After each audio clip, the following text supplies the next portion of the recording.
আসসালামু আলাইকুম রহমতুল্লাহ। প্রিয় দেশবাসী, কেমন আছেন আপনারা? আশা করছি সকলেই ভালো আছেন।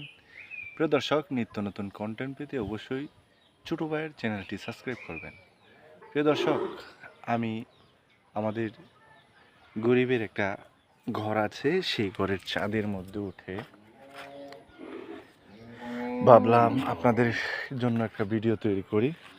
তো ভিডিও দেখুন, এটা হলো আগাছা।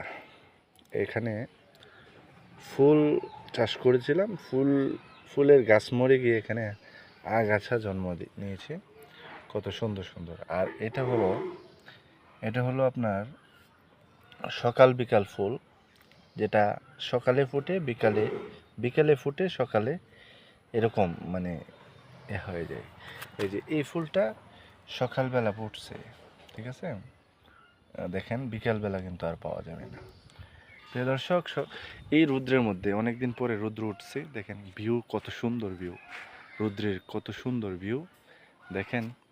তো চিন্তা করলাম যে কিছু মরিচ ছিল, এই মরিচগুলা এই রৌদ্রের মধ্যে ছাদের মধ্যে যদি দিই তাহলে হয়তো শুকিয়ে যেতে পারে। মরিচগুলা দিয়ে দিলাম, দেখুন। আর এখানে কাঁঠালের বিচি, আপনাদেরকে একটা ভিডিও দেখাইছিলাম যে কাঁঠাল 120 টাকা দিয়ে কাঁঠাল আনছিলাম। তো এই কাঁঠালের বিচি দেখেন শুকিয়ে দিচ্ছি। আর এটা হলো মরিচ। যাই হোক প্রিয় দর্শক, এগুলো হলো আমড়া গাছ। ইনশাল্লাহ কিছুদিন পরে আমরা খাবো। আর টাঙ্কি টাঙ্কি আর এটা হলো আপনার ডাব গাছ। প্রিয় দর্শক, নারিকেল গাছ। ইনশাল্লাহ নিত্য নতুন কন্টেন্ট পেতে অবশ্যই চ্যানেলটি সাবস্ক্রাইব করবেন। আপনাদের জন্য সুন্দর সুন্দর কন্টেন্ট